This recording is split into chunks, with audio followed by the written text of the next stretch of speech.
sesión 46 y-ccc.cl Biblia. Ahí está el código QR, como siempre, para invitar más personas. Antes de comenzar hoy, quiero mencionar otro link que puede ser muy interesante. Esto se debe a una bendición inesperada. Al principio del mes, todos mis sermones anteriores fueron borrados del canal YouTube donde estaban. Antes se fueron. Yo digo que este es una bendición de verdad y doy gracias por esto, honestamente, porque me impulsó a crear un canal YouTube para grabar de nuevo todos estos sermones y también para poner otros materiales. Y ha sido algo milagroso. Eso tiene un poco más de una semana. Comencé a reeditar y subir al nuevo canal todas las sesiones anteriores de este estudio bíblico y algo inexplicable sucedió. Personas desconocidas empezaron a ver los videos de todo el mundo. No hemos hecho nada de publicidad. De hecho, solamente Joanna y yo sabíamos de este canal inicialmente. Después pedimos a Siegfried hacer algunas pruebas. Eso nos explica que en menos de 2 semanas los videos han sido vistos un total de 1,400 veces y hay 22 suscritos. Cada video ha sido visto 50, 60, 80 y hasta 138 veces. Creo que Daniel parte B, más popular hasta el momento. Y desde México, Perú, Colombia, Ecuador, Venezuela, Estados Unidos y Chile. Y no tengo explicación. Solamente comencé a subir los videos y yo vi 3 vistas, 20 vistas, 50 vistas y no tengo idea cómo. Entonces todo eso en poco más de una semana. Mañana se va a cumplir 2 semanas, mañana en la noche, y sin decirle a nadie. Y yo digo, gracias Señor, porque su palabra está llegando a los confines del mundo. Entonces yo quiero invitarles, si quieren ayudar a difundir la palabra de Dios aún más, hasta los confines de la tierra, entonces ahí está el canal YouTube. Excelente. Lo voy a hacer aún más fácil. Noticia. Es youtube.com, obviamente, @i-ccc-channel. I-CCC es International Christian Content Channel, o Internacional Canal de Contenido Cristiano. Ese es I-CCC. Y ahí está, el código QR. Incluso ahí está un poco más fácil. Lo que pueden hacer entonces es anotar el link. No es difícil acordar de ese link. Y tomar una foto del código QR y después, ahora no, pero mañana sí, enviar a todos tus conocidos que necesiten saber más de la Biblia. Ojalá personas en otros países, pero los de Chile también, obviamente, y orar y pedir al Señor difundir su palabra por este medio nuevo hasta los confines de la tierra. Parece que están tomando fotos del código QR. Sí, ya le tomé. No, muy bien, excelente, gloria a Dios. Y pronto vamos a grabar de nuevo todos los sermones borrados y subirlos al canal también. Hasta el momento tengo creo que 28, 29 sesiones editados. Me falta como 15 más para llegar al día. Y después voy a empezar a grabar los sermones. Y quería mencionar una cosa. Desafortunadamente, como es un canal nuevo, en YouTube ponen avisos. Entonces, de repente está en medio de éxodo y llega no hay nada que yo pueda hacer referente a eso. Tengo que llegar hasta 1,000 suscritos, creo, y 4,000 horas de vista, y ahí recién puedo tomar control y bloquear avisos. Pero por el momento, bueno, lo siento. O si tiene YouTube Premium, no hay problema. Ahí no van a ver los avisos. Pero si están mirando YouTube gratis, van a estar. ¿Qué te parece la noticia? Yo digo, gracias, Señor. Ha sido una bendición realmente. Gracias, Señor. Iba a hacerlo, pero necesitaba el impulso, y eso fue el impulso. Entonces, repaso de la sesión anterior. Romanos parte A, no, parte B. Voy a corregirlo después. Romanos parte B, vimos. El 6º libro del Nuevo Testamento es la carta de presentación de Pablo a la iglesia en Roma. El evangelio básico y completo, la justicia de Dios, el plan de salvación de Dios para la humanidad, tanto judío como gentil. Y si se acuerdan, siempre estaba diciendo, judío este, gentil el otro, y todos fritos. No hay nadie que se salva. Todos somos pecadores, todos somos iguales ante Dios, tanto judío como gentil. Todos se salvan de la misma forma por la gracia de Dios. No hay favoritos. Y la salvación no es por la ley ni por obras, sino solamente por gracia y por Jesús. Ese es como el núcleo de lo que hay en Romanos y es el núcleo del Evangelio. Estructura, tiene prólogo, el mundo necesita la justicia de Dios, Dios ha provisto justicia para el mundo, la vindicación de la justicia de Dios, la práctica o aplicación de la justicia de Dios y el epílogo. Esa es la estructura de Romano. No existe la predestinación en el sentido de un robot, no somos robots, tenemos libre albedrío. Y Dios predestina en el sentido que conoce de antemano cómo seremos nosotros. Sesión 46, 1 Corintios. Autor, Pablo. Casi todo lo que vamos a ver en las próximas semanas es Pablo. Fecha escrita, en este caso, 54, 55 después de Cristo, probablemente, más o menos 3 años después de escribir Romanos y 21 años después de los tiempos de Jesús. El contexto histórico, como casi todas las cartas de Pablo, durante la expansión y crecimiento de la iglesia primitiva, y en este caso Pablo está en su tercer viaje misionero cuando escribe esta carta. Contexto geográfico, Asia Menor, Éfeso, Corinto. Versículo clave, 1 Corintios 3, 1 al 3. Yo, hermanos, no pude dirigirme a ustedes como espirituales, sino como a inmaduros, apenas niños en Cristo. Les di leche porque no podían asimilar alimentos sólidos, ni pueden todavía, pues aún son inmaduros. Mientras haya entre ustedes celos y contiendas, ¿no serán inmaduros? ¿Acaso no se están comportando según criterios meramente humanos? Es el versículo clave. Y ahí como un poco duro lo que dice Pablo, ¿no? No puedo definir a ustedes como espirituales, sino inmaduros, apenas niños en Cristo. Esa es la historia de Corinto. O quizás, mejor versículo clave sería 6, 19 al 20. ¿Acaso no saben que su cuerpo es templo del Espíritu Santo, quien está en ustedes y al que han recibido de parte de Dios? Ustedes no son sus propios dueños, fueron comprados por un precio. Por tanto, glorifiquen con su cuerpo a Dios. O quizás otro más que tengo acá, que es aún más sencillo, pero háganse todo decentemente y con orden. Eso resumen 1 Corintios. Vamos a ver por qué.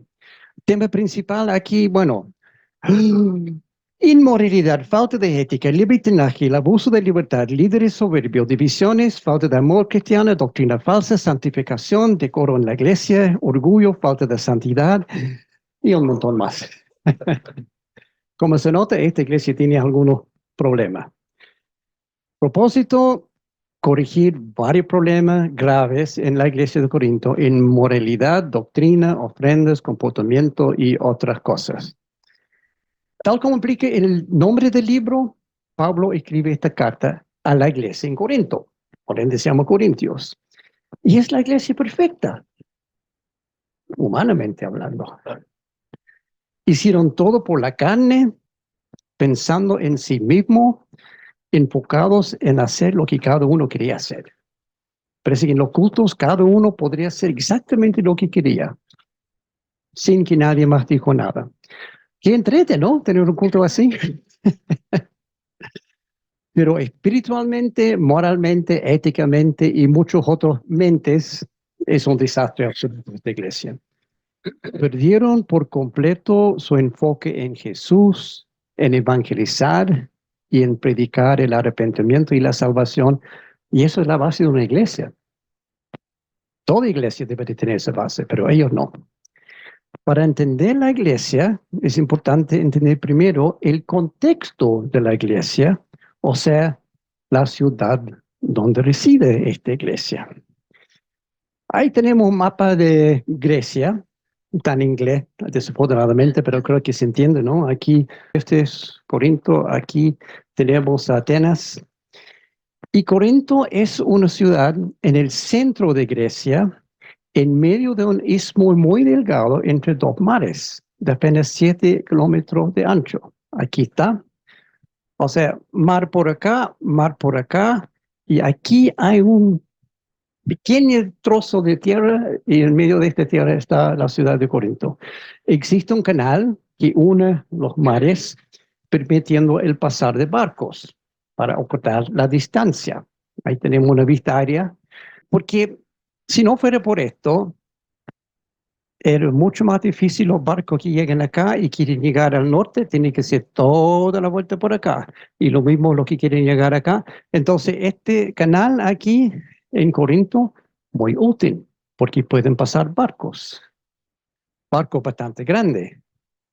Este es un crucero, parece. Hay otro ahí como, no sé, pero pasan barcos bastante grandes. El problema es que ese canal no estaba en los tiempos de Pablo. Fue construido recién, bueno, recién relativamente, en el año 1883 al 1892, en ese periodo, pero igualmente los barcos pasaban de mar a mar, por tierra. Y eso, curioso, ese camino que se ve por allá, con todas esas ranuras muy profundo, llevaban los barcos por tierra. Sacaron de aquí, cruzaron y bajaron.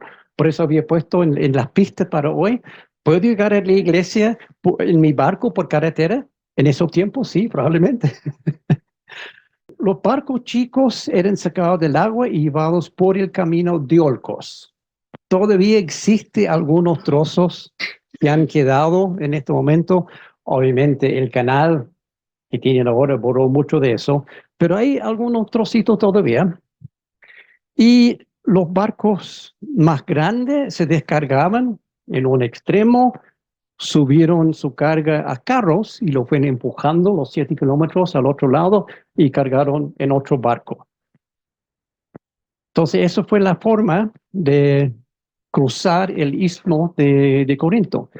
Pero toma en cuenta, Corinto tenía 2 puertos y los puertos son famosos por todos los males del mundo.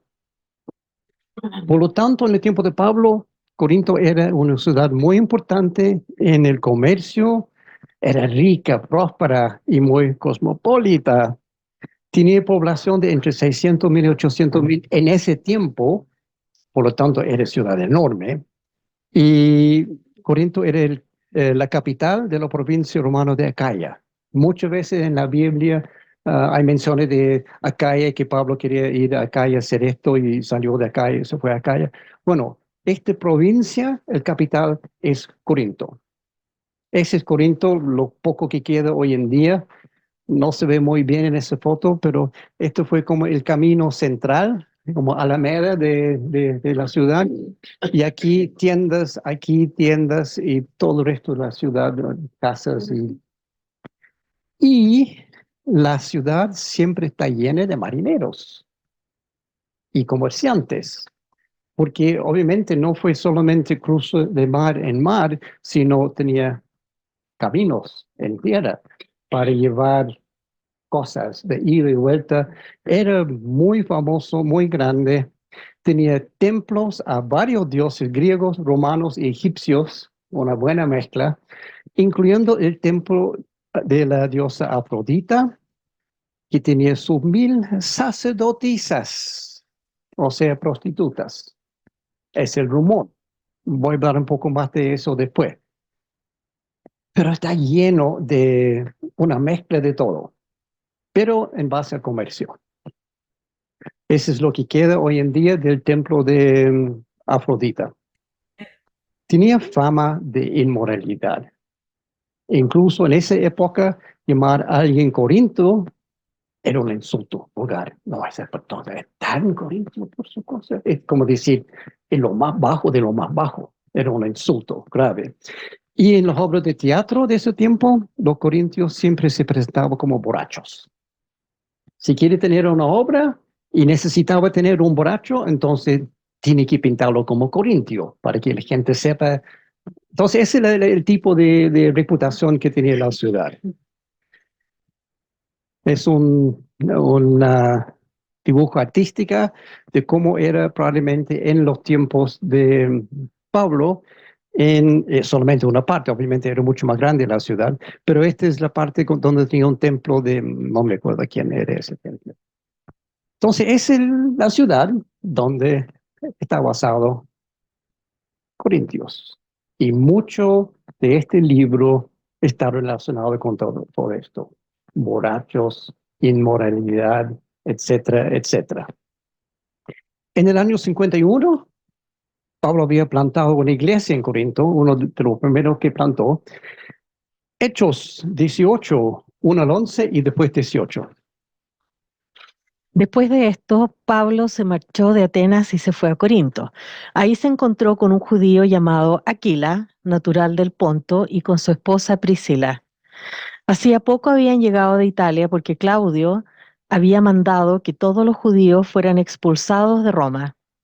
Pablo fue a verlos y como hacía tiendas de campaña, al igual que ellos, se quedó para que trabajaran juntos. Todos los sábados discutían la sinagoga tratando de persuadir a judíos y a no judíos. Cuando Silas y Timoteo llegaron de Macedonia, Pablo se dedicó exclusivamente a la predicación, testificándoles a los judíos que Jesús era el Cristo. Pero cuando los judíos se opusieron a Pablo y lo insultaron, éste se sacudió la ropa en señal de protesta y dijo: «Caiga la sangre de ustedes sobre su propia cabeza. Estoy libre de responsabilidad. De ahora en adelante me dirigiré a los no judíos».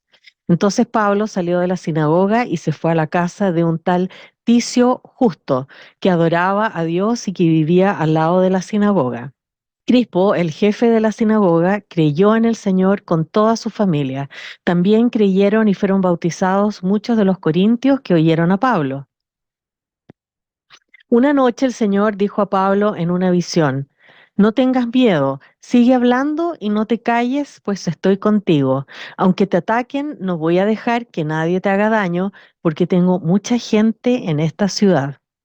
Así que Pablo se quedó ahí 1 año y medio enseñando entre el pueblo la palabra de Dios. Pablo permaneció en Corinto algún tiempo más. Después se despidió de los hermanos y emprendió el viaje rumbo a Siria, acompañado de Priscila y Aquila. Eso fue el inicio de la iglesia en el año 51. Ahora son 4 años después, Pablo escribe este libro, su segunda carta a la iglesia en Corinto. ¿Qué? ¿Cómo que segunda carta? ¿Dónde sacaste eso? ¿No se llama este libro Primera de Corintios? Bueno, se llama Primera de Corintios, pero en realidad es la segunda carta escrita por Pablo a los Corintios. Y algunos me están mirando con, ¿sí? ¿Cómo sabemos eso? Muy simple, el mismo libro, 1 Corintios 5:9, dice así: en mi carta anterior les dije que no se junten con gente inmoral. Por lo tanto, sabemos que había escrito otra carta que no tenemos hoy en día. Y este obviamente ya está hablando de la situación en la iglesia en Corintio. Les dije que no se juntaran con gente inmoral. No sabemos el contenido de esa carta, la única pista que tenemos es esa, pero claramente algo que tiene que ver con inmoralidad. Y Pablo dando instrucciones a la iglesia de no asociarse con personas inmorales. Esa es la pista que tenemos claro aquí. Es más, el término que Pablo usa aquí es bastante duro.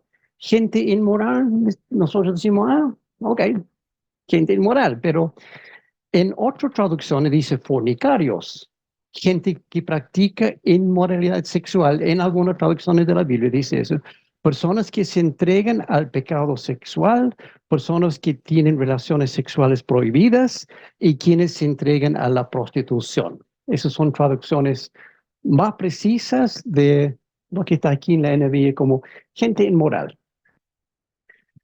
En realidad, la palabra en griego es pornos. Se puede entender que está hablando aquí. La base de nuestra palabra es pornografía. Y la palabra en griego algo tiene que ver con eso, pero el significado más común, más fuerte, era un prostituto, o sea, un hombre que se prostituya, o un hombre que tiene relaciones sexuales ilícitas o ilegales o fuera de matrimonio. Estaba refiriendo específicamente a hombres, no mujeres en este caso. Por ende, entendemos que en la iglesia de Corinto había hombres de esta clase, prostitutos y hombres que tenían relaciones sexuales ilícitas, ilegales o fuera de matrimonio, en la iglesia. Y los líderes no hicieron nada. Ahí está la parte triste. Peor aún, fueron aceptados por la iglesia y sus líderes. No es que solamente los líderes no hicieron nada, vamos a ver después qué hicieron. En su primera carta, Pablo había hablado fuertemente en contra de tales personas, pero no habían entendido sus instrucciones, estos corintios. Parece que al propósito no habían entendido las instrucciones de Pablo. Por eso Pablo escribe la segunda carta, que se llama confusamente Primera Corintios, pero es la segunda carta, en parte es para corregir el malentendido de ellos referente a lo que había dicho en esa primera carta. Por ejemplo, en este caso del fornicador o del pornos, parece que habían tomado demasiado literalmente las instrucciones de Pablo y además lo aplicaron a las personas incorrectas. Pensaban que Pablo estaba diciendo que no deberían juntarse con los prostitutos varones de la ciudad. No está pensando que él se refiere a la iglesia. Está pensando, ok, no tenemos que juntarnos con los prostitutos que están en tal calle. Al parecer, y quizás a propósito, no habían entendido que eso no era el punto. Pablo estaba diciendo otra cosa, pero no querían saberlo.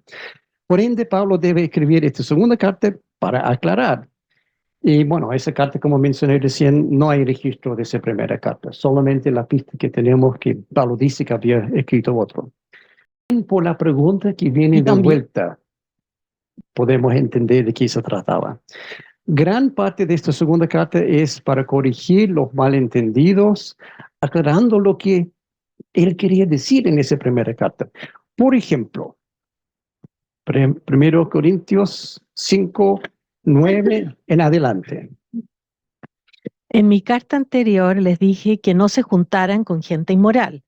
Por supuesto, no me refería a la gente inmoral de este mundo, ni a los avaros, estafadores o idólatras. En tal caso, tendrían ustedes que salir de este mundo. Pero en esta carta quiero aclararles que no deben relacionarse con nadie que, llamándose hermano, sea inmoral o avaro, idólatra, calumniador, borracho o estafador. Con tal persona ni siquiera deben juntarse para comer. ¿Acaso me toca a mí juzgar a los de afuera? ¿No son ustedes los que deben juzgar a los de adentro? Dios juzgará a los de afuera. Expulsen al malvado de entre ustedes. Ahí está un poco más claro. O sea, el punto no era los fornicadores del mundo, los pornos del mundo, sino los de la propia iglesia de Corinto. Los que llamándose hermanos.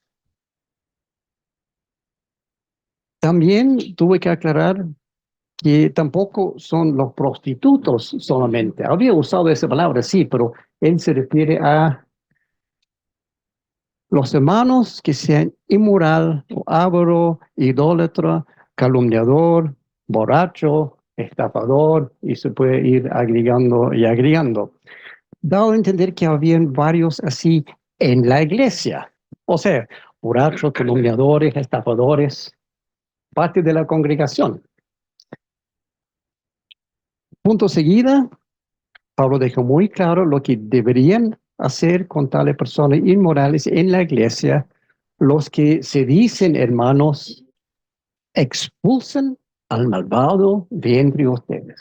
Comunicación, excomulgación, no sé cómo se llama, pero primero dice, no deben relacionarse con ellos, con tal persona ni siquiera deben juntarse para comer y al final expulsan el malvado de entre ustedes. Es el juicio que Pablo pronuncia sobre los que están en la iglesia, llamándose hermanos, que son inmorales, hablo del otro hablando de borracho, estafador y pornos. Y para aclarar exactamente de qué estoy hablando aquí, para ponerlo en detalle, 5.1 en adelante. Es ya del dominio público que hay entre ustedes un caso de inmoralidad sexual que ni siquiera entre los paganos se tolera, a saber que uno de ustedes tiene por mujer a la esposa de su padre. Y de esto se sienten orgullosos. ¿No debieran más bien haber lamentado lo sucedido y expulsado de entre ustedes al que hizo tal cosa? Yo, por mi parte, aunque no estoy físicamente entre ustedes, sí estoy presente en espíritu y ya he juzgado, como si estuviera presente al que cometió este pecado. Cuando se reúnan y yo los acompañe en espíritu, en el nombre de nuestro Señor Jesús y con su poder, entreguen a este hombre a Satanás para destrucción de su carne, a fin de que su espíritu sea salvo en el día del Señor. Esto a veces causa confusión de cómo entregarlo a Satanás para que Satanás destruya su carne. No está hablando de su carne físicamente, sino de su carnalidad. Está diciendo ese parte carnal que tiene en su ser. Entonces, échalo de la iglesia para que él pueda ver cómo es vivir sin la iglesia. Y quizás así va a arrepentir de su carnalidad y se salvó en el día del Señor. Eso es lo que quiere decir acá. No está muy claro, pero eso es lo que Pablo quería transmitir. Bueno, así era la iglesia de Corinto, la iglesia perfecta. Y así la congregación de tal iglesia estaban orgullosos de tener en su congregación celebrando este hombre que se acuesta con su madrastra, básicamente. Y así los líderes de tal iglesia no hicieron nada, también están orgullosos. Orgullosos de aceptar en su iglesia pecado e inmoralidad terrible, hasta el punto que Pablo dice, ni los paganos toleran ese tipo de cosas. ¿Cómo que usted no hubiera sido mejor lamentar lo que está haciendo y expulsar el malvado? Esa es la clase de iglesia que estamos hablando. El propósito de 1 Corintios no es solamente aclarar este punto, sino de hacer un llamado de atención en general a la iglesia que se encuentra con muchos problemas graves que Pablo debe corregir. No es solamente este. Este es como una gotita en el balde está bastante lleno. La estructura del libro consiste de respuestas a 3 grupos de problemas. Capítulos 1 al 4, referente al informe de Chloé de las divisiones en la iglesia. Capítulos 5 a 6 tratan de varios problemas de inmoralidad en la iglesia, como el que vimos recién. Y finalmente, capítulos 7 a 16, Pablo contesta una serie de preguntas y comentarios que la misma iglesia en Corinto había hecho llegar. Probablemente mandaron una carta con Chloé o alguien de la casa de Chloé diciendo, Pablo, por favor, acláranos este. Capítulo 7, 16, Pablo va punto por punto aclarando. Para entender cómo Pablo ve la iglesia, en todas sus cartas, Pablo comienza con un saludo cariñoso, cálido al inicio, que destaca algo bueno de la congregación en tal iglesia. Por ejemplo, veamos la introducción a Romanos, habíamos visto antes. En primer lugar, doy gracias a mi Dios por medio de Jesucristo por todos ustedes, pues en el mundo entero se habla bien de su fe. Se habla bien de su fe. Introducción a Filipenses, que no me he visto todavía, pero vamos a ver pronto. Doy gracias a mi Dios cada vez que me acuerdo de ustedes. En todas mis oraciones por todos ustedes siempre oro con alegría porque han participado en el Evangelio desde el primer día hasta ahora. Participado en el Evangelio y ora con alegría. Colosenses 1, 3 y 4. Siempre que oramos por ustedes, damos gracias a Dios, el Padre de nuestro Señor Jesucristo, pues hemos recibido noticias de su fe en Cristo Jesús y del amor que tienen por todos los creyentes. Su fe y su amor. Siempre busca algo para destacar en la congregación. Ustedes, yo lo veo así, tan conocido por esto. Menos en Corintios. El saludo en Corintios es diferente. Pablo, llamado por la voluntad de Dios a ser apóstol de Cristo Jesús, y nuestro hermano Sóstenes, a la iglesia de Dios que está en Corinto, a los que han sido santificados en Cristo Jesús y llamados a ser su pueblo santo, junto con todos los que están en todas partes, invocan el nombre de nuestro Señor Jesucristo, Señor de ellos y de nosotros. Que Dios, nuestro Padre, y el Señor Jesucristo les concedan gracia y paz. Siempre doy gracias a mi Dios por ustedes, pues en Cristo Jesús Él les ha dado su gracia. Unidos a Cristo, ustedes se han llenado de toda riqueza, tanto en palabra como en conocimiento. Así se ha confirmado en ustedes nuestro testimonio acerca de Cristo. No sé si vieron esa diferencia, las sutilezas aquí. Para las demás iglesias, Pablo da gracias a Dios por algo bueno y destacable de la congregación. Su fe, su perseverancia, su amor, su evangelización. Pero en el caso de Corinto, Pablo da gracias a Dios por lo que él estaba haciendo en la congregación. Es como, ustedes no merecen ningún tipo de saludo cariñoso.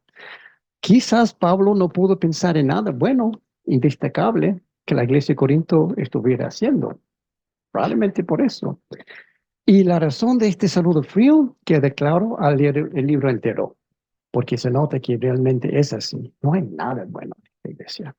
No hay mucho bueno que se puede decir referente a la iglesia de Corinto. Ellos pensaban que eran la iglesia perfecta. No habían visto cómo son realmente. Ellos pensaban que están haciendo espectacular, pero en realidad es exactamente lo contrario. Y eso es lo que Pablo destaca en esta carta. Y llega al grano al tiro, de inmediato. Ya en versículo 10, después del saludo. Les suplico, hermanos, en el nombre de nuestro Señor Jesucristo, que todos vivan en armonía y que no haya divisiones entre ustedes, sino que se mantengan unidos en un mismo pensar y en un mismo propósito. Digo esto, hermanos míos, porque algunos de la familia de Cloé me han informado que hay rivalidades entre ustedes. En los próximos versículos queda claro que esto es un problema en el liderazgo de la iglesia. ¿Por qué? Me refiero a que unos dicen, yo sigo a Pablo, otros afirman yo a Apolos, otros yo a Cefas y otros yo a Cristo. ¿Cómo? ¿Está dividido Cristo? ¿Acaso Pablo fue crucificado por ustedes? ¿O es que fueron bautizados en el nombre de Pablo? Ok, entendemos entonces que esta mujer Chloé había enviado un informe a Pablo referente a divisiones en la iglesia por los diferentes líderes que han pasado por la iglesia en diferentes oportunidades. Pablo lo plantó y después uno y otro pasó. Al parecer, un segmento de la iglesia acepta el liderazgo solamente de Pablo, otro segmento solamente de Apolos, otro de Pedro, en este caso se llama Cefas, pero mismo como tiene dos nombres, Cefas, Pedro, y otro dice, no, yo sigo solamente a Jesús, ningún líder humano.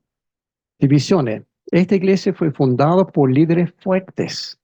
Imagínense, estamos hablando de Pablo, Timoteo, Pedro, Priscila, Aquila, Apolos, todos líderes muy fuertes, y posteriormente tenía algunos líderes similares que pasaron, similares en el sentido de líderes bien fuertes, bien fundados en la iglesia, verdaderos hombres de Dios por un tiempo. Pero ahora los líderes fuertes se han ido y los nuevos líderes no tienen nada de eso. No llegan ni a los talones de los líderes originales y la congregación está muy confusa. Ya no sabe a quién seguir. ¿Sigo a Pablo? ¿Sigo a Pedro? ¿Sigo a Apolo? ¿Sigo a Cristo? ¿Por dónde voy? Es el problema que tiene la congregación. No saben en qué dirección va. En el fondo la iglesia está muy confundida porque ya no hay líderes fuertes. Ahora Pablo tiene que aclarar que en cuanto a los líderes originales, se trata del mismo mensaje.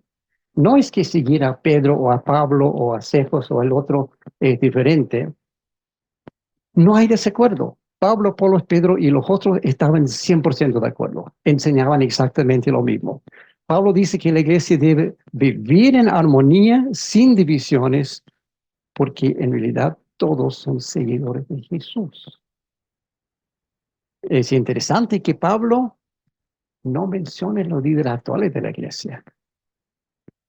No habla al obispo o al pastor que está a cargo de la iglesia, siempre manda la carta a la iglesia. Solo mencione los grandes líderes anteriores que ya no están. Interesante. Y no sé si dieron cuenta que de repente apareció en escena otro líder, uno que no hemos visto antes. Apolos. De repente estamos hablando de Apolos, pero ¿quién es Apolos? Sabemos quién es Pablo, quién es Pedro, obviamente sabemos quién es Jesús, pero ¿quién es este Apolos que de repente aparece en escena? ¿Y por qué algunas personas en la congregación son seguidores de Apolos? ¿De dónde vino y qué hizo para lograr ese tipo de seguidores? Hechos, volvemos a Hechos 18, 24 al 19, 1. Por aquel entonces llegó a Éfeso un judío llamado Apolos, natural de Alejandría. Era un hombre ilustrado y poderoso en el uso de las escrituras. Había sido instruido en el camino del Señor y con gran fervor hablaba y enseñaba con la mayor exactitud acerca de Jesús, aunque conocía solo el bautismo de Juan. Comenzó a hablar valientemente en la sinagoga. Al oírlo, Priscila y Aquila lo tomaron a su cargo y le explicaron con mayor precisión el camino de Dios. Como Apolos quería pasar a Acaya, los hermanos lo animaron y escribieron a los discípulos de allá para que lo recibieran. Cuando llegó, ayudó mucho a quienes por la gracia habían creído, pues refutaba vigorosamente en público a los judíos, demostrando por las escrituras que Jesús es el Cristo. Mientras Apolos estaba en Corinto, Pablo recorrió las regiones del interior y llegó a Éfeso. Ahí encontró a algunos discípulos. Esa es la introducción a Apolos. Ahora tenemos un poco más claro. Originalmente Pablo había plantado la iglesia, lo que vimos recién en Hechos 18, algunos minutos atrás, pero no pudo quedarse. Estaba ahí solamente 1 año y medio, porque tenía que seguir predicando, evangelizando, plantando otra iglesia. Entonces se fue. Y cuando se fue, Pablo partió, llegó a Apolos, otro líder fuerte para continuar la enseñanza por un tiempo que Pablo había comenzado. Sabemos que Apolos estaba trabajando con la plena bendición y autoridad de Pablo, porque al final de este libro, Pablo manda este mensaje a la iglesia en Corintio, 16:12. En cuanto a nuestro hermano Apolos, le rogué encarecidamente que, en compañía de otros hermanos, les hiciera una visita.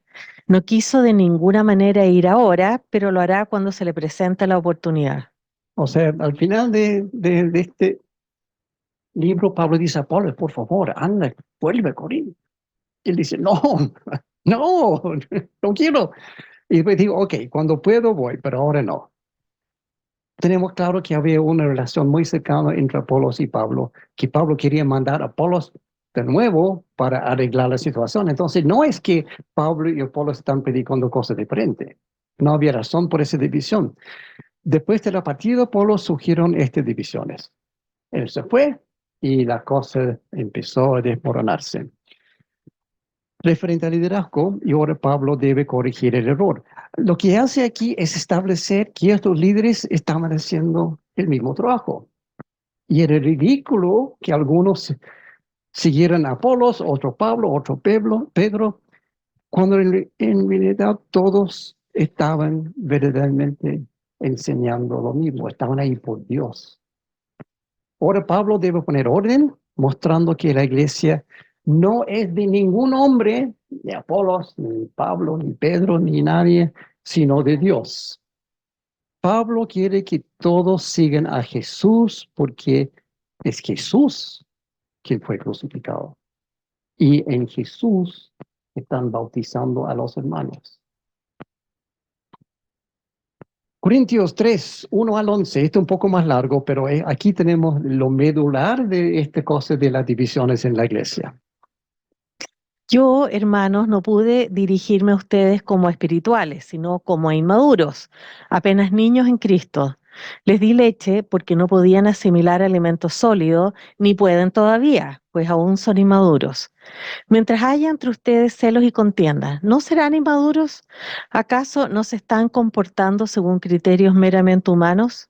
Cuando uno afirma yo sigo a Pablo y otro yo sigo a Apolos, ¿no es porque están actuando con criterios humanos? Después de todo, ¿qué es Apolos? ¿Y qué es Pablo? Nada más que servidores por medio de los cuales ustedes llegaron a creer, según lo que el Señor asignó a cada uno. Yo sembré, Apolos regó, pero Dios ha dado el crecimiento. Así que no cuenta ni el que siembra ni el que riega, sino solo Dios, porque es quien hace crecer. El que siembra y el que riega están al mismo nivel, aunque cada uno será recompensado según su propio trabajo. En efecto, nosotros somos colaboradores al servicio de Dios, y ustedes son el campo de cultivo de Dios, son el edificio de Dios. Según la gracia que Dios me ha dado, yo, como maestro constructor, puse el fundamento y otro construye sobre él. Pero cada uno tenga cuidado de cómo construye, porque nadie puede poner un fundamento diferente del que ya está puesto, que es Jesucristo. Ahí está, expliqué claramente. Punto central aquí de Pablo es que ningún líder de la iglesia es el dueño de la iglesia y tampoco es importante. Solo Dios está a cargo de todo y Jesús es la cabeza de la iglesia. Deberían verlo de esa forma la congregación, pero habían destruido por Apolos, Pablo, Pedro, Timoteo, otros, no sé. No importan los líderes individuales, algunos siembran, otros riegan, pero Dios es quien da la cosecha. Pero también hay una advertencia aquí referente a cómo liderar una iglesia. Cada uno tenga cuidado de cómo construye. Se puede pensar que aquí Pablo está hablando a los líderes actuales diciendo, ojo, ustedes, cuidado de cómo están construyendo. La base de toda iglesia es Jesús. Eso es lo que la iglesia en Corinto no tenía claro, pero Pablo sí. Una iglesia que no tiene a Jesús en primer lugar, siempre, en todo lo que hace, está muy mal, en grave peligro. Por eso Pablo está tan preocupado. Yo sigo a Pablo, yo a Apolos. Nadie puede poner un fundamento diferente de Jesucristo. Es el mensaje como fundamental aquí de Pablo. Es una advertencia a tales líderes e iglesias que han perdido su camino a corregir el rumbo y volver a Jesús. Y es un llamado de atención a los creyentes referente a tales líderes. En capítulo 6 encontramos detalles de tu nuevo cargo. ¿Sabía que Pablo aquí te entrega un cargo a cada uno que está aquí? Dice, este es tu trabajo nuevo. En el contexto que Pablo está corrigiendo otro problema, los hermanos de la iglesia estaban demandando el uno al otro frente a los tribunales de justicia de la ciudad sin resolver los asuntos dentro de la iglesia como corresponde. Y esto es lo que él dice. Si alguno de ustedes tiene un pleito con otro, ¿cómo se atreve a presentar demanda ante los injustos en vez de acudir a los creyentes? ¿Acaso no saben que los creyentes juzgarán al mundo? Y si ustedes han de juzgar al mundo, ¿cómo no van a ser capaces de juzgar casos insignificantes? ¿No saben que aún a los ángeles los juzgaremos? ¿Cuánto más los asuntos de esta vida? O sea, tu cargo nuevo es juez de ángeles y también juez del mundo. ¿Sabían eso? Nadie quiere ofrecer como juez de ángeles, pero aquí lo dice claramente. ¿Acaso no saben que los creyentes juzgarán el mundo? Aún a los ángeles los juzgaremos.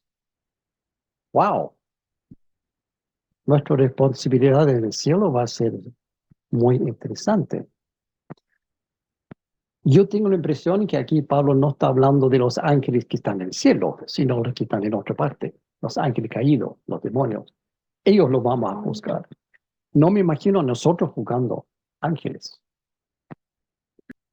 Pero el punto de Pablo aquí es que en general no corresponde llevar a los tribunales del mundo problemas entre creyentes. Eso debería manejarse en la iglesia. Son los creyentes de la iglesia que deben buscar desacuerdos entre humanos. Ese es el punto aquí. Por tanto, si tienen pleitos sobre tales asuntos, ¿cómo es que nombren jueces a los que no cuentan para nada ante la iglesia? Digo esto para que le dé vergüenza. ¿Acaso no hay entre ustedes nadie lo bastante sabio como para juzgar un pleito entre creyentes?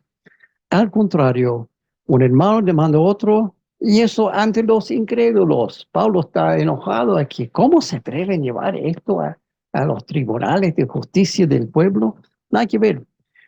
Por eso mismo, las iglesias hoy generalmente tienen un procedimiento para casos así dentro de cada iglesia. Cuando hay un hermano que está en pleno desobediencia o en pecado, generalmente los líderes de la iglesia lo toman a un lado, hablan con él, lo dejan en disciplina, etc. Y hay algo generalmente en las iglesias o en las corporaciones de las iglesias como un tribunal de honor para casos mayores que no se pueden resolver dentro de una iglesia local y para problemas graves de ética o moral de pastores o pecado de pastores, etc. Por ejemplo, pillan a un pastor en adulterio.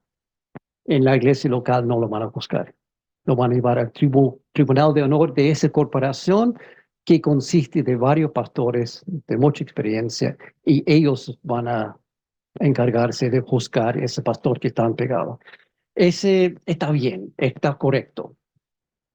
Ahora hay que ver cómo está implementado en cada iglesia, pero debería ser así. En la mayoría de las iglesias es así. La segunda parte, capítulo 6, tiene que ver con la frase, todo me está permitido. Qué bueno, puedo hacer cualquier cosa. Al parecer, algunos miembros de la iglesia estaban usando esa frase para justificar su inmoralidad sexual y también varios otros tipos de pecados. Parece que esta iglesia tiene como aquí sexo en la mente. Siempre están cayendo este problema de sexo, este otro problema de sexo. Aquí de nuevo, todo me está permitido. 1 Corintios 6, 12, 13 y después 18 al 20. Todo me está permitido, pero no todo es para mi bien. Todo me está permitido, pero no dejaré que nada me domine. Los alimentos son para el estómago y el estómago para los alimentos. Así es, y Dios los destruirá a ambos. Pero el cuerpo no es para la inmoralidad sexual, sino para el Señor, y el Señor para el cuerpo. Y aquí hay una cosa interesante. Lo que está aquí entre comillas es lo que estaba en la carta de los Corintios. Por lo tanto, ellos están diciendo, todo me está permitido. Y Pablo responde, pero no todo es para mi bien. Y nuevamente, pero no dejaré que nadie me domine. Ellos están usando esa frase para libertinaje, básicamente. Lo mismo aquí, los alimentos son para el estómago para el alimento. Así es. Y Dios destruye a los dos, tanto el alimento como el estómago. Pero el cuerpo no es para inmoralidad sexual, ahí de nuevo la cosa. Y sigue. Huyan de la inmoralidad sexual. Todos los demás pecados que una persona comete quedan fuera de su cuerpo, pero el que comete inmoralidades sexuales peca contra su propio cuerpo. ¿Acaso no saben que su cuerpo es templo del Espíritu Santo, quien está en ustedes y al que han recibido de parte de Dios? Ustedes no son sus propios dueños, fueron comprados por un precio. Por tanto, glorifiquen con su cuerpo a Dios. Ahora, la forma del texto en griego, todo me está permitido, pero no todo es para mi bien, deja claro que la parte entre comillas es un comentario hecho por los corintios en su carta y el resto es Pablo respondiendo. Algunas Biblias, algunas traducciones de la Biblia no usan comillas y eso deja muy confusa la frase. Aquí estoy usando la NBI, si no me equivoco, que sí tiene las comillas, que están implícito en el texto en griego, pero cuando no están, lleva a la confusión. Al parecer, algunos creyentes están usando la salvación como licencia para pecar. Más o menos así. Soy salvo. Por ende, soy perdonado por todo, siempre. Por lo tanto, todo me está permitido. Puedo pecar todo lo que quiero, el Señor me va a perdonar porque soy salvo. Es el argumento que tienen. O sea, están tomando licencia. Soy salvo, por lo tanto puedo pecar y seguir pecando y pecar peor que nunca, porque el Señor me va a perdonar porque soy salvo. Muy rara el argumento. Obviamente Pablo tiene que corregir eso. Un grave malentendido referente a la salvación y el pecado. Y eso es lo que él hace. Todo me está permitido, sí, pero no todo te conviene.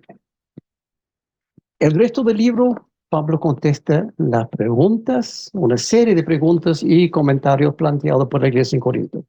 Comenzando en 7.1, la primera mitad dice aquí, paso ahora a los asuntos que me plantearon por escrito.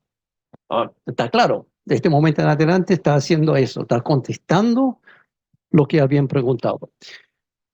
Obviamente ellos habían enviado en la carta con Cloé varias preguntas, dudas y comentarios. De este punto en adelante, Pablo contesta las preguntas con franqueza, comenzando con, nuevamente, volvemos a lo mismo. 1 Corintios 7, 1b3.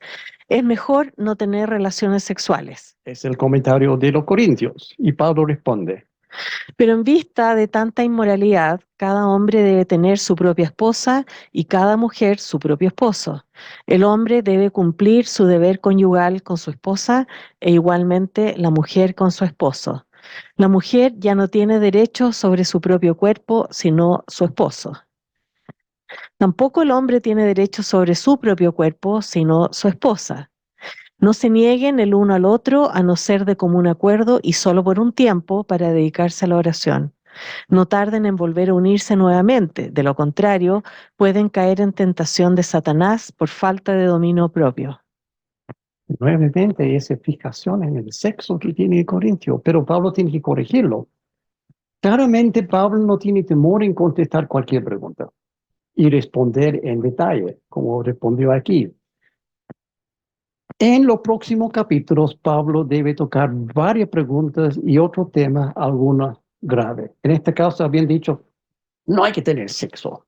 Y Pablo dijo, no, entre hombre y mujer, casado, sí, está bien. Entre estos temas se incluye consejos matrimoniales y sexuales, carne sacrificada a ídolos, libertad, la Santa Cena, dones espirituales, orden en los cultos, etcétera, etcétera. Un sinfín de preguntas y Pablo contesta cada uno. En muchos de estos casos, Pablo destaca la importancia de reverencia y respeto para Dios, para el Espíritu Santo y para Jesús como nuestro amor y Señor. Ese sigue siendo el punto central de este libro de aquí en adelante. Además, algunas personas en la iglesia de Corinto estaban cuestionando la autoridad de Pablo. Están cuestionando si fuera realmente apóstol y también lo está acusando de mal uso de las ofrendas. Y obviamente Pablo se defiende sin pelos en la lengua. Capítulo 9. No soy libre, no soy apóstol, no he visto a Jesús nuestro Señor. ¿No son ustedes el fruto de mi trabajo en el Señor? Aunque otros no me reconozcan como apóstol, para ustedes sí lo soy, porque ustedes mismos son el sello de mi apostolado en el Señor. Porque una de las marcas de un apóstol era plantar iglesias. Pablo está diciendo, ustedes más que cualquier otro saben que soy apóstol, porque esa iglesia tuya, bueno, la iglesia como es, en la condición que está, pero igual, yo planté esa iglesia. Esta es mi defensa contra los que me critican. ¿Acaso no tenemos derecho a comer y a beber? ¿No tenemos derecho a viajar acompañados por una esposa creyente, como hacen los demás apóstoles y los hermanos del Señor y Cefas? ¿O es que solo Bernabé y yo estamos obligados a ganarnos la vida con otros trabajos? Muy sarcástico la forma de contestar. Quizás uno de los problemas más graves de esta iglesia se nota claramente en la Santa Cena. Habíamos visto algo de eso 6 semanas atrás en la sesión número 40. Habíamos hablado de eso, de la Santa Cena en Corintio, referente a la forma que ellos están celebrando la Santa Cena. No voy a repetir todo esto, pueden volver a verlo, especialmente ahora que tiene YouTube, ahí está el canal. No está en el canal todavía, tiene que esperar algunos días. No voy a repetir eso, pero es importante tener claridad aquí porque hay iglesias hoy que igual tienen faltas similares a lo que pasó. Queda evidente aquí fallas graves con los líderes de la iglesia en Corinto en cuanto a no entender este momento tan importante, tan sagrado, que es la celebración de la Cena del Señor. Estos líderes demuestran una falta total de entender quién es Jesús. También no entienden qué es la Santa Cena y su propósito real. ¿Por qué? Porque no están corrigiendo los errores de la gente en la congregación. Los líderes nuevamente aquí muy débiles. Dejen que pase cualquier cosa. El problema de Corinto era una falta absoluta de respeto, reverencia, santidad y entendimiento referente a este sacramento o ordenanza.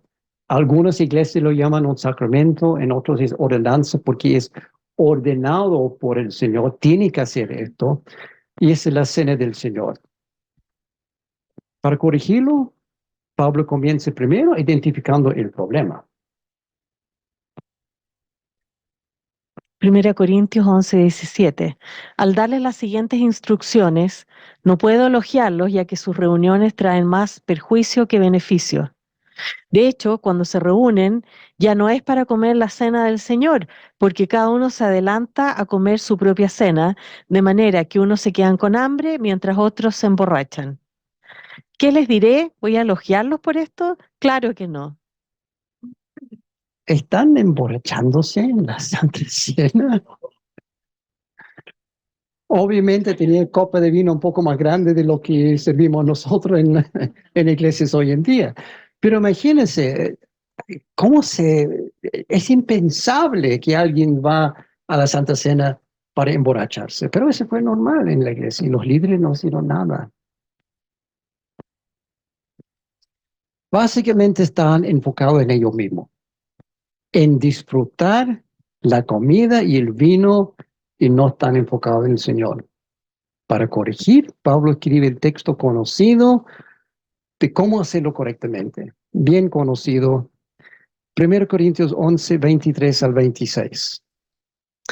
Yo recibí del Señor lo mismo que les transmití a ustedes, que el Señor Jesús, la noche en que fue traicionado, tomó pan y después de dar gracias lo partió y dijo, esto es mi cuerpo, entregado por ustedes, hagan esto en memoria de mí. De la misma manera tomó la copa después de cenar y dijo, esta copa es el nuevo pacto en mi sangre, hagan esto cada vez que beban de ella en memoria de mí. Porque cada vez que comen este pan y beben de esta copa, proclaman la muerte del Señor hasta que Él venga. Y ahí está la ordenanza. Hagan esto cada vez que beben de ella en memoria de mí. El Señor ordena a sus discípulos tomar Santa Cena. Pero muchas iglesias paran en versículo 26. Aquí llegan, proclaman la muerte hasta que el Señor venga y listo, fin, ahí terminemos, no hay nada más. Sin embargo, Pablo no ha terminado, eso es solamente la mitad de la Santa Cena. Sigue. Por lo tanto, cualquiera que coma el pan o beba de la copa del Señor de manera indigna, será culpable de pecar contra el cuerpo y la sangre del Señor.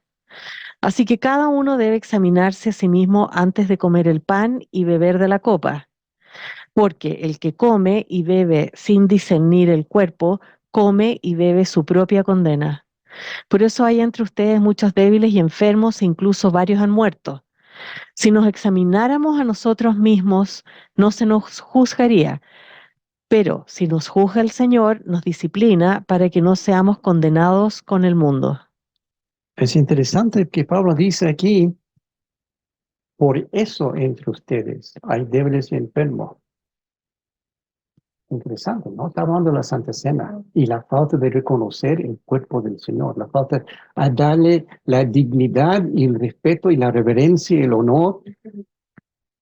Y aquí dice Pablo claramente, algunos entre ustedes débiles y enfermos, incluso varios han muerto. ¡Wow! ¿Por qué? Esta es la parte que no leen en muchas iglesias, pero deja muy claro la seriedad y solemnidad de la Santa Cena. Cualquiera que coma el pan o bebe de la copa del Señor de manera indigna será culpable de pecar contra el cuerpo y la sangre del Señor. No queremos ver esa parte. Peor aún, porque el que coma o bebe sin discernir el cuerpo, coma y bebe su propia condena. Y hay otro punto muy importante aquí, escondido en este texto. Así que cada uno debe examinarse a sí mismo antes de comer el pan y beber la copa. Reflexión. ¿Cuáles son mis motivos aquí? ¿Por qué estoy tomando este pan? ¿Estoy realmente reconociendo que este es el cuerpo del Señor? ¿Que este es la sangre del Señor? ¿Hay algún pecado que debería confesar y pedir perdón? Eso es. Cada uno debe examinarse a sí mismo antes de comer el pan. O sea, antes de tomar la Santa Cena. Hacerlo después ya no tiene sentido, ya lo comiste, ya bebiste. Antes de tomar la Santa Cena es el momento para reflexionar en tus motivos y en la cena en sí. También es muy importante la secuencia de las etapas de la Santa Cena. Y esto la mayoría de la iglesia no toman en cuenta, pero en realidad es parte del seder de los judíos.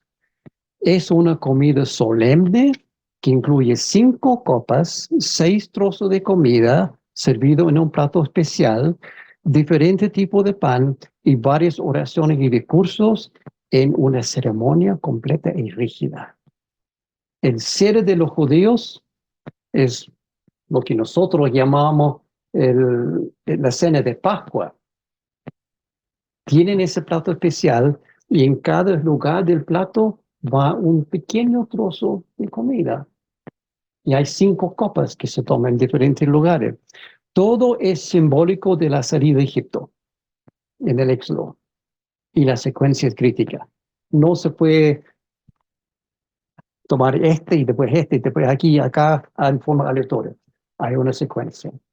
Incluso tiene que tener niños presentes, porque en esta ceremonia, en algunos lugares, los niños tienen que preguntar, como parte de todo tienen que preguntar, ¿por qué hacemos de esta forma? Cuando generalmente comemos de otra forma. ¿Y por qué hierbas son, ¿cómo se llama? Bitter, amarga. ¿Y por qué el agua es salada? Tiene que hacer la pregunta en el momento que corresponde. Es una ceremonia larga, seder. Y la Santa Cena está basada en eso. Probablemente la última cena del Señor fue una comida seder. Es lo que corresponde en ese momento. No se debe alterar nada ni celebrar la Santa Cena en otra secuencia porque pierde todo el sentido. Tiene que ver con la secuencia de eventos en la salida de Egipto. La copa que toman al final de la Santa Cena, en realidad, es la copa de Elías. Esto es interesante. En el ser normal, la copa final, la quinta copa o copa de Elías, nunca debe beberse. Se sirve en la mesa, sí, con vino, pero no se toma. ¿Por qué? Está ahí esperando que llegue Elías al final de la cena, anunciado que el Mesías ha llegado. Entonces esa copa no se puede tomar, porque según los judíos, Elías no ha venido y tampoco el Mesías. Entonces tal copa no se toma en un seder normal. Por eso en la última cena, Jesús lo tomó, lo bebió y también se lo dio a sus discípulos a beber. Simbología clarísima que el Mesías ha llegado. Elías vino y aquí está el Mesías. Entonces por eso yo estoy tomando mi copa que corresponde al Mesías y ustedes pueden compartirlo. Esa es la simbología de la quinta copa, la copa al final, que no debe tomarse, a menos que está presente el Mesías. Fascinante todo esto. Nota la palabra exacta de Pablo cuando él está diciendo que hay que hacerlo de esta forma.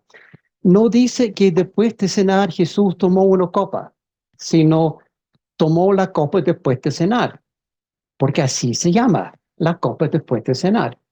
Ese es el título de esa copa, la copa después de cenar. En algunas traducciones no tiene como invertido, pero realmente es la copa después de cenar. Terminó la cena, esa cena, y ahora ahí está, queda la copa que nadie puede tomar, y Jesús lo toma. La última de las 5 copas, la que representa al Mesías. Esa es la copa que Jesús toma. Los otros 4 probablemente tomaron en el momento que corresponde, pero el que Jesús destaca aquí es la quinta. La cena del Señor sigue el mismo patrón del ceder, pero incluye solamente una comida, el pan, una copa, la de Elías, la quinta, 2 oraciones o bendiciones y un discurso. En el ceder normal hay varias oraciones, varias bendiciones, varios discursos, incluso los niños tienen que hacer su pregunta precisa en el momento correcto. Pero la Santa Cena que tenemos nosotros es simplificada en el sentido que tiene solamente lo exactamente necesario. No hay que cambiar eso, porque estaría cambiando la simbología de lo que es realmente la Santa Cena. Por ejemplo, si uno toma copa primero, está fuera de secuencia, está tomando una copa que simboliza otra cosa. Ok, no hay gran cosa, realmente copa de pan, deberíamos tomar vino, no jugo de uva, etcétera. Pero si quieres hacerlo como corresponde, que un hombre debería examinarse a sí mismo, examinar su motivación y examinar la Santa Cena en sí. Debe decir, comenzando con reflexión, con oración, como el ceder, el pan y la copa. Esa tiene que ser la secuencia. Algún día quizá voy a hacer una pequeña clase referente a esto de cómo es el ceder de los judíos. Es muy interesante y es importante. Y hay mucha confusión referente a esto. Todo aquí es simbólico y hacerlo de otra forma pierde el significado. Falta de entender la Santa Cena aquí entre los líderes de la iglesia, porque ellos permitieron comer lo que quieren, cuando quieren, lleguen y comen, y los pobres que no tienen comida, da lo mismo, ellos no van a comer. Y los que tienen vino, borrachos, no hay problema. No entendieron nada. Pero es un síntoma de una enfermedad más grave, falta de entender el Señor. Falta de entender la cosa del Señor. Muchas de las correcciones y aclaraciones de Pablo para esta iglesia tienen que ver con eso. No sabían realmente quién es Dios, quién es Jesús y quién es el Espíritu Santo. Hicieron la cosa a su pinta para ellos, no para el Señor. Por eso casi todo el capítulo 12, 13 y 14 tiene que ver con el Espíritu Santo. Los dones del Espíritu Santo y el uso de los dones y orden de los cultos. Entre paréntesis, los que hicieron la encuesta de dones espirituales, ya lo tengo listo, mañana lo voy a mandar por email, y si quieren una pregunta, justo antes que se vaya la Claudia, va a llegar justo su email. Y si tienes alguna pregunta, me puedes preguntar a mí en privado o también a la Fran, porque la Fran enseñaba esto antes en la clase de mayordomía. Ella te puede ayudar en contestar preguntas referentes a los dones. Gran parte del discurso, capítulo 12, 13 y 14, tiene que ver con el mal uso de los dones en la iglesia de Corinto, con un desorden terrible, terminando con el inexplicable afán de esa congregación de hablar en lenguas. Todos quieren hablar en lengua, y todo junto, y sin interpretación. Eso fue su afán. Y Pablo tiene que corregir eso. Sin embargo, en la iglesia prefiero emplear 5 palabras comprensibles y que me sirvan para instruir a los demás que 10.000 palabras en lenguas. Hermanos, no sean niños en su modo de pensar, sean niños en cuanto a la malicia, pero adultos en su modo de pensar. O sea, como niños están pensando, yo quiero lenguas, lengua. Y Pablo dice, están equivocados, eso no es el punto. Hablar en lengua ni siquiera es el don de mayor importancia. Predicar y enseñar es mucho más importante. Aquí lo dice Pablo claramente. 5 palabras claras de buena prédica o enseñanza bíblica valen más que 10,000 palabras en lenguas. ¡Wow! Visto de ese punto, se puede entender. No sean niños. Buscan profetizar. Hablan en lengua, sí, pero buscan profetizar, buscan enseñar. Entonces, Pablo procede a, primero, aclarar que el propósito de los dones es edificar el cuerpo de Cristo. Y segundo, aclarar qué es y cómo funciona esta cosa que se llama cuerpo de Cristo. Porque ellos tampoco tenían claro eso. 1 Corintios 12, del 12 al 18. Todo esto lo hace un mismo y único espíritu, quien reparte a cada uno según él lo determina. De hecho, aunque el cuerpo es uno solo, tiene muchos miembros y todos los miembros, no obstante ser muchos, forman un solo cuerpo. Así sucede con Cristo. Todos fuimos bautizados en un solo espíritu para constituir un solo cuerpo, ya seamos judíos o no, esclavos o libres, y a todos se nos dio a beber de un mismo espíritu. Ahora bien, el cuerpo no consta de un solo miembro, sino de muchos. Si el pie dijera, como no soy mano, no soy del cuerpo, no por eso dejaría de ser parte del cuerpo. Y si la oreja dijera, como no soy ojo, no soy del cuerpo, no por eso dejaría de ser parte del cuerpo. Si todo el cuerpo fuera ojo, ¿qué sería del oído? Si todo el cuerpo fuera oído, ¿qué sería del olfato? Ilustración muy clara. Todos son diferentes, todos tienen sus dones, pero en conjunto son el cuerpo de Cristo.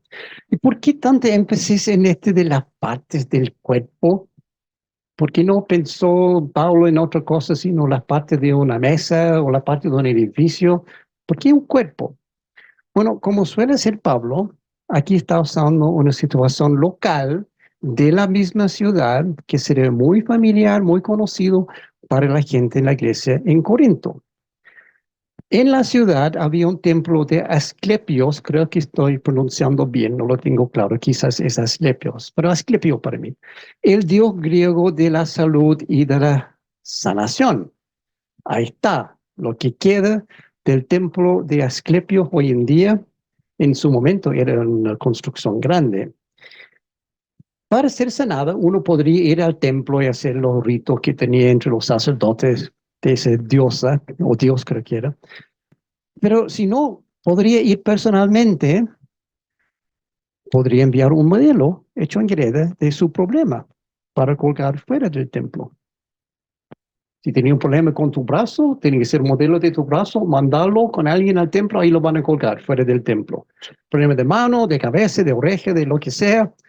Por lo tanto, parece ridículo, pero alrededor de ese templo han encontrado miles de trozos de todas las partes imaginables del cuerpo humano hecho en greda. Algunos no lo voy a mencionar y presentar aquí, pero no olvide que esto es una ciudad que tiene problemas sexuales, entonces se puede imaginar algunos de estos objetos aquí. Miles y miles de trozos de cuerpo humano hechos en greda alrededor de este templo de Asclepio habían descubierto. Estoy hablando de cualquier parte, dedos, ojos, cabezas, todo, todo, todo. Por eso las palabras de Pablo aquí, hablando de la parte del cuerpo, 1 Corintios 12, 18, en realidad Dios colocó cada miembro del cuerpo como mejor le pareció a él. Si todos ellos fueran un solo miembro, ¿qué sería del cuerpo? Lo cierto es que hay muchos miembros, pero el cuerpo es uno solo. Él está usando este ejemplo de Asclepio como ilustración de cómo debería ser el cuerpo de Cristo. No un montón de trozos por separado, sino un cuerpo conectado. Y ahí está hablando de la función de los dones del Espíritu. Pablo usa después este punto para lanzar directamente a los dones para establecer la jerarquía del cuerpo de Cristo que faltaba en esta iglesia tener líderes, pero esos que no son líderes son muy débiles, referente a la autoridad en la iglesia y para imponer orden. Corintios 12, 27, 31. Ahora bien, ustedes son el cuerpo de Cristo y cada uno es miembro de ese cuerpo. En la iglesia Dios ha puesto en primer lugar apóstoles, en segundo lugar profetas, en tercer lugar maestros, luego los que hacen milagros, después los que tienen dones para sanar enfermos, los que ayudan a otros, los que administran y los que hablan en diversas lenguas. ¿Son todos apóstoles? ¿Son todos profetas? ¿Son todos maestros? ¿Hacen todos milagros? ¿Tienen todos dones para sanar enfermos? ¿Hablan todos en lenguas? ¿Acaso interpretan todos? Ustedes, por su parte, ambicionen los mejores dones. Y nota en este listo donde él pone hablar en lenguas. Último lugar. Primero apóstoles, después profetas, después maestros, después los que hacen milagros. Él establece aquí claramente, hay un orden aquí. Yo, Pablo, como apóstol, yo estoy primero. Me tiene que poner atención a mí. Después profeta, después maestro, y sigue. Y al final, los que hablan en lenguas. Como diciendo nuevamente, hablar en lenguas en esta iglesia, todos hablan en lengua, pero dicen, no, esto no es lo más importante. Profeta y maestro es mucho más importante. Y después dicen claramente, deja claro que no todos son profetas, no todos son apóstoles, cada uno tiene sus dones. Tiene que conocer los dones y usar sus dones para el beneficio de la iglesia. Y hablando de parte del cuerpo, referente a la cabeza, hay algunas instrucciones bastante curiosas que han sido usadas incorrectamente en algunas iglesias. Por ejemplo, Corintios 11, 5 y 6. En cambio, toda mujer que ora o profetiza con la cabeza descubierta deshonra al que es su cabeza. Es como si estuviera rasurada. Si la mujer no se cubre la cabeza, que se corte también el cabello. Pero si es vergonzoso para la mujer tener el pelo corto o la cabella rasurada, que se la cubra. Interesante lo que dice. A primera vista, todas las mujeres deben usar un sombrero, un velo o gorra en todas las iglesias siempre. Eso es lo que dice la escritura aquí, ¿no? Y algunas iglesias hacen precisamente eso, insistiendo que las mujeres deben cubrir su cabeza. Aquí tengo algunas fotos de iglesias que tienen esa doctrina. Las mujeres tienen que tener su cabeza cubierta de una forma u otra. Pero mire este está como llevando a ridículo, porque no solamente todas las mujeres tienen aquí su velo, están separados los hombres y mujeres. No pueden estar juntos, aunque son casados, tienen que, no sé, eso, una iglesia muy legalista. Pero entonces, ¿lo tienen claro, mujeres, damas, aquí presentes, escuchando, próximo domingo? En realidad es un malentendido de este texto y del libro entero. No están tomando en cuenta el contexto de este y tampoco el contexto del libro en la ciudad. Esto de la cabeza cubierta es solamente un asunto cultural propio de la ciudad de Corinto. ¿Por qué? En medio de la ciudad había un templo dedicado a la diosa Afrodita o Venus, diosa del amor y lujuria. Había mencionado esto al principio. Aquí está un acercamiento de lo que queda de ese templo hoy en día. Alguna fuente histórica externa a la Biblia indica que tal templo contaba con 1,000 prostitutas, sacerdotisas. Ahora, esto aquí tengo que admitir que no está muy claro si es así o no. Algún experto dice que no, que está reportado por un solo historiador y está hablando de otra cosa. Otros dicen que no, está bien, es cierto. No lo sé. Quizás es cierto que había 1,000 prostitutas en ese templo, quizás no es así. Pero por el mismo libro de 1 Corintios entendemos que había un grave problema de prostitución en la ciudad, porque Pablo empieza hablando en 5.1, pornos, el prostituto, hombre, por lo tanto había prostitutas, mujeres también, y en general problema de moralidad sexual, casi todo el libro tiene que ver con eso. Y toma en cuenta, nuevamente, la ciudad es una ciudad portuario, pero no tiene un solo puerto, tiene 2 puertos. O sea, el doble de cualquier otro pueblo. Con todas las letras del LGBTQ presente. Y probablemente algunas otras letras que nosotros no sabemos. Era terrible Yo creo que no podemos entender realmente cuán malo era esta ciudad. Las prostitutas en tales tiempos tenían la costumbre de rasurar su cabeza para hacer publicidad. Si quieren encontrar una prostituta en la calle, busca a la mujer que no tiene pelo. Está publicitando su trabajo. O como alternativa, algunos andaban con el pelo suelto o desordenado, eso para la misma razón. Están haciendo publicidad. Además, una mujer encontrada en adulterio, parte del castigo era rasurar su cabeza, porque está diciendo, tú eres prostituta, adúltera, corta el pelo, no hay más pelo. Por ende, una mujer en Corinto con la cabeza rasurada significaba que era adúltera o prostituta. Únicas dos posibilidades. Mujer sin pelo, adúltera o prostituta en ese momento. También una mujer casada que andaba con su pelo suelto, está haciendo para declarar, yo estoy desafiando a mi marido. Por eso tengo mi pelo suelto. Una mujer casada iba a tener su pelo, ¿cómo se llama? Amarrada. Entonces, esa es la situación en Corinto. Por lo tanto, parece Pablo está diciendo aquí que en la iglesia, las ex prostitutas, ex adúlteras y esposas ex rebeldes con pelo problemático deberían usar algo en su cabeza durante el culto para no causar distracción. Porque si la iglesia está llena de mujeres sin pelo, ¿qué van a pensar los hombres? Entonces Pablo dice, ¿sabe qué? Mejor, está bien, cubre el pelo, cubre la cabeza. Y también en el caso de mujeres casadas, para mostrar su sumisión bíblica a sus esposas.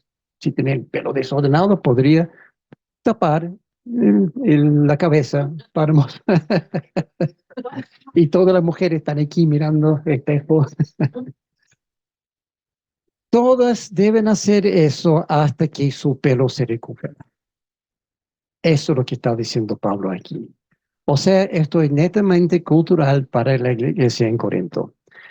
Estos versículos se encuentran dentro de la sección larga referente al decoro en el culto en Corinto, que menciona varios otros temas de cómo deben portarse los corintios en sus cultos. En versículos 16 y 17, Pablo aclara todo esto. Cuando crece su pelo, de nuevo, ya no es necesario cubrirlo. Y realmente todo esto no es un asunto para discutir, dice Pablo, porque ninguna otra iglesia tiene tal costumbre, dice Pablo claramente, referente a este tema de mujeres que deben cubrir su pelo. Versículos 16 y 17. Ahí están. Hay un solo problema aquí. Nuevamente, algunas traducciones tergiversan el significado para apoyar una doctrina u otra. Hay iglesias donde dicen que sí, tiene que cubrir el pelo, por lo tanto, cambian ligeramente la traducción. Afortunadamente, las traducciones más fieles al texto en griego lo deja muy claro. En este caso, estoy citando la Reina Valera, pero también la Biblia de las Américas y otros lo tienen correcto. Dice así. Por el contrario, a la mujer dejarse crecer el cabello le es honroso, porque en lugar de velo le es dado el cabello. Con todo, si alguno quiere discutir, sepa que ni nosotros ni las iglesias de Dios tenemos tal costumbre. Está clarito. Pablo dice, cuando crece de nuevo su pelo, reemplaza el velo, ya no es necesario el velo. Y aquí dice, no sé la discusión que hay aquí entre la iglesia. No hay otra iglesia que tiene esa costumbre. Está claro. Pero vieron otra traducción y no es tan claro. Claramente esta costumbre era netamente de la iglesia en Corinto, de ninguna otra iglesia, y solamente mientras crece el pelo de las mujeres cristianas que han cambiado sus vidas. Ex prostituta, toma tiempo que el pelo crece. Y Pablo dice, cuando vaya a la iglesia para evitar problemas, cubre la cabeza. Y cuando tu pelo crece nuevo, No hay problema, no es necesario cubrirlo más. Pero ojo, damas, hay otro problema aquí, algo muy importante para ustedes en 14:34, que dice, Las mujeres, las mujeres deben guardar silencio en las iglesias, pues no les está permitido hablar. Deben estar sumisas, como lo declaran las escrituras. Si desean preguntar algo, pregúntenselo al esposo cuando lleguen a la casa, porque no es correcto que las mujeres hablen en la iglesia. ok, está claro, es categórico, las mujeres deben callarse en la iglesia. Esa es la forma. Mujeres en la iglesia deben ser así. Aquí lo dice categóricamente Pablo, 1 Corintios. Entonces, damas, recuerden eso cuando llegue a la iglesia este domingo, ¿no? Calladito. Pero en realidad se trata de otro asunto cultural aquí. Como vimos recién en versículo 11:5, Pablo dice, toda mujer que ora o profetiza en la iglesia, con la cabeza de cubierta, deshonra el...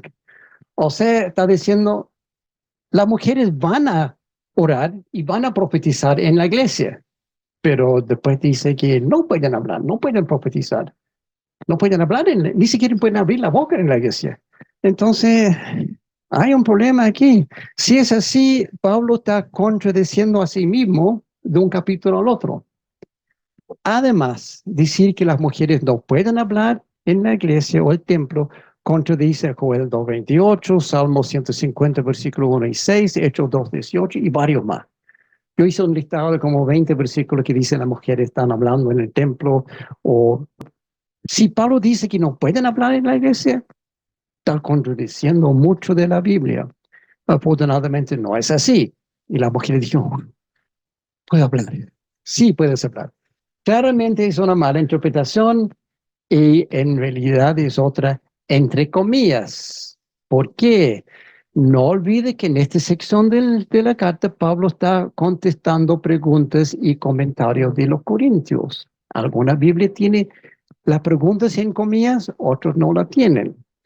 En algunos casos las mejores traducciones han puesto esas comillas alrededor de la pregunta y comentario, pero al parecer en este caso no lo hicieron, porque en griego no está 100% claro. Pero vamos a ver que realmente es claro. Del mismo texto queda claro que esto de guardar silencio en la iglesia es un comentario de Corinto, no de Pablo. Es una pregunta que ellos hacen. Vamos a verlo. Aquí leemos el pasaje completo con comillas y colores. En azul es la pregunta de Corinto, en amarillo la respuesta de Pablo. Guarden las mujeres silencio en la iglesia, pues no les está permitido hablar. Que estén sumisas, como lo establece la ley. Si quieren saber algo, que se lo pregunten en casa a sus esposos, porque no está bien visto que una mujer hable en la iglesia. Y la respuesta de Pablo, ¿Acaso la palabra de Dios procedió de ustedes? ¿O son ustedes los únicos que la han recibido? o sea, ¿de dónde sacaste eso? ¿Son los únicos que recibió esta palabra? Yo no recibí esta palabra. ¿Ustedes son los únicos que recibieron? Si alguno se cree profeta o espiritual, reconozca que esto que les escribo es mandato del Señor. Si no lo reconoce, tampoco él será reconocido. Así que, hermanos míos, ambicionen el don de profetizar y no prohíban que se hablen lenguas. Está claro. Pablo dice, ambicionen el don de profetizar, hombres y mujeres, porque esto es lo que quiero que hagan. Prefiero 5 palabras de profetizando, hablando sobre 10,000 palabras, pero si son palabras de lengua también, no hay problema. No prohíben que se hablen en lenguas. Esa es la conclusión de Pablo. ¿De dónde sacaste eso que las mujeres no pueden hablar en la iglesia? Pero todo debe hacerse de una manera apropiada y con orden. Cuando se ve de esta forma, con colores y comillas, queda claro. Esto no es Pablo que está diciendo que las mujeres tienen que guardar silencio. Es una pregunta de los corintios, diciendo, esto es nuestra doctrina, las mujeres calladitas, no pueden hablar. Y Pablo dice, ¿qué? ¿Acaso la palabra de Dios ¿Procedió de ustedes? ¿O son ustedes los únicos que lo han recibido? Esa es su respuesta a la pregunta. Y este último es el punto principal de Pablo en todo el libro. Todo debe hacerse de una manera apropiada y con orden en la iglesia. Ese es como el núcleo central, que no hicieron nada apropiadamente, nada con orden. Y Pablo dice, no, todo tiene que ser de manera apropiada. Incluso otras traducciones dice decentemente y con orden. Esto tiene que ser en forma decente. Y otro de manera correcta y ordenada. Esas son las varias traducciones de esa frase. Y si alguien no tiene claro hoy lo que es apropiada, manera correcta, decentemente y ordenada en la iglesia, hay una forma buena para entenderlo. No sé si se acuerdan de esta pulsera de algunos años atrás. WWJD. Años atrás había una moda de pulseras. What would Jesus do? ¿Se acuerdan de eso? ¿Qué haría Jesús? Y muchas personas tenían esa pulsera en su mano, en su muñeca. What would Jesus do? ¿Qué haría Jesús? Y la idea es muy simple. Llevar puesta la pulsera en cada situación difícil en tu vida, mirarlo y pensar. ¿Qué haría Jesús en esta situación? Y pensar en eso, pensar en la Biblia, pensar en qué haría otra persona, qué haría Jesús si fuera yo en esta situación. Y usar eso para guiarte en tu forma de actuar. Era muy popular en un momento. Todavía se venden, pero no son tan populares hoy en día. Pero yo quiero tomar eso y darlo vuelta para saber lo que es correcto, apropiado, decente y ordenado en la iglesia. Hazte tú la pregunta, ¿qué haría yo si Jesús estuviera acá al lado mío, mirándome? Esa es la pregunta. Si Jesús estuviera aquí mirándome, ¿qué haría yo? Eso es lo correcto, ordenado. O mejor aún, ¿qué haría yo si Dios estuviera aquí mirándome? Y tomando en cuenta que es así, Dios es aquí mirándote en cualquier momento, en cada momento. Y pensar en lo grande de la Biblia, su forma de vestir, su forma de actuar, su forma de hacer las cosas, su forma de hablar, al estar en la presencia de Dios. ¿Qué hicieron? ¿Cómo actuaron? O en el templo o en sus tiempos de oración. Pensar en eso. Cuando tiene que hacer algo en la iglesia, pensar, ¿qué haría Moisés, Elías, Aarón, David, Samuel, Daniel, Jeremías, Esdras, Juan, Nehemías? ¿Qué haría tal persona en mi lugar en la iglesia hoy? Su forma de vestir, su forma de actuar frente al Señor es apropiada, correcta, decentemente ordenada. Los hombres y mujeres de la Biblia siempre actuaron con respeto, con honor, con santidad, y cuando están frente al Señor o frente a Dios, rostro en el suelo. Y nosotros llegamos a la iglesia como dueños del lugar. Entonces, esa es la forma que yo pienso que uno podría tomar para entender cómo portarse en la iglesia. Pensar, ¿qué haría yo si Jesús estuviera aquí a mi lado mirando? Esa es la forma. O sea, cuando se levanta en la mañana pensando, ¿cómo voy a vestirme para ir a la iglesia hoy? No, voy a poner un bikini. Obvio que no, porque eso no haría si Dios estaba mirándote y pensando, ¿cómo sería Aarón llegando al templo? ¿Cómo se vestiría él? Piensa en eso. Y en realidad es el tema central de 1 Corintios. Reconocer quién es Dios, quién es Jesús y quién es el Espíritu Santo, para que en la iglesia todo se haga decentemente y con orden, como debería ser. Durante todo el libro, Pablo corrige numerosos errores en esta iglesia con liderazgo débil, que en realidad esa iglesia es un desastre espiritual.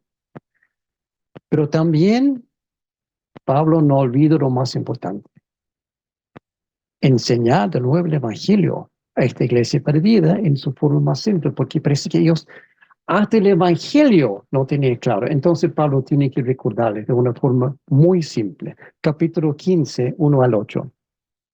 Permítanme recordarles, hermanos, el Evangelio que les prediqué antes. Ustedes lo aceptaron entonces y perseveran en él. Es por medio de este mensaje como ustedes alcanzan la salvación, es decir, si todavía lo creen firmemente. Si no, fue todo en vano.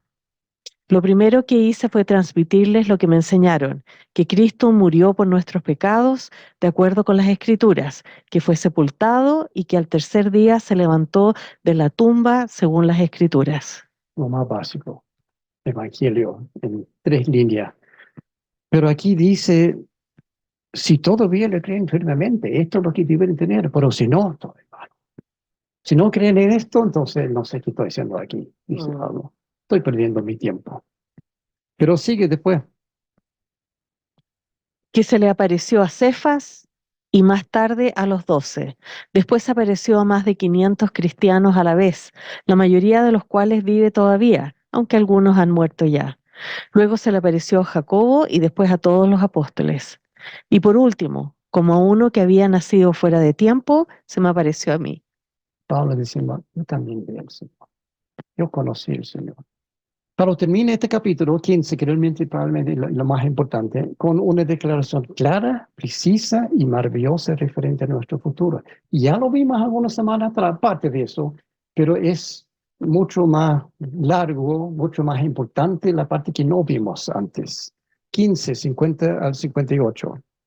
Les declaro, hermanos, que el cuerpo mortal no puede heredar el reino de Dios, ni lo corruptible puede heredar lo incorruptible. Fíjense bien en el misterio que voy a revelar. No todos moriremos, pero todos seremos transformados en un instante, en un abrir y cerrar de ojos, al toque final de la trompeta. Pues sonará la trompeta y los muertos resucitarán con un cuerpo incorruptible y nosotros seremos transformados. Porque lo corruptible tiene que revestirse de lo incorruptible y lo mortal de inmortalidad. Cuando lo corruptible se revista de lo incorruptible y lo mortal de inmortalidad, entonces se cumplirá lo que está escrito. La muerte ha sido devorada por la victoria. El aguijón de la muerte es el pecado y el poder del pecado es la ley. Pero gracias a Dios que nos da la victoria por medio de nuestro Señor Jesucristo. Por lo tanto, mis queridos hermanos, manténganse firmes e inconmovibles, progresando siempre en la obra del Señor, conscientes de que su trabajo en el Señor no es en vano. Amén. Me encanta este capítulo 15 porque Pablo deja la cosa tan claro aquí. El rapto, tema favorito de algunos y algunas. Pero aquí, lo importante, la muerte ha sido vencido. La victoria ya está. Gracias a Dios que nos da la victoria por medio de nuestro Señor Jesucristo. Habían perdido su enfoque en Cristo. Pablo dice aquí, vuelve a enfocarse en Cristo. Por lo tanto, manténganse firmes, progresando siempre en la obra del Señor, consciente de que su trabajo en el Señor no es en vano. A veces podemos pensar, estoy trabajando, estoy haciendo todo, estoy hablando con personas, estoy testificando, estoy dando testimonio y nada. ¿Cómo sabe que todo no es nada? Tú estás plantando semillas. En algún momento esa semilla puede brotar. El trabajo que hace el Señor no es en vano. Va a dar resultados. Por lo tanto, sin lugar a dudas, continuará la próxima sesión con 4 Corintios. Pienso que estoy bromeando, ¿no? Eso vamos a ver. 2 Corintios vamos a ver la próxima semana. Aquí apuntes, preguntas, comentarios, grupo WhatsApp, como siempre, el código QR para conectar.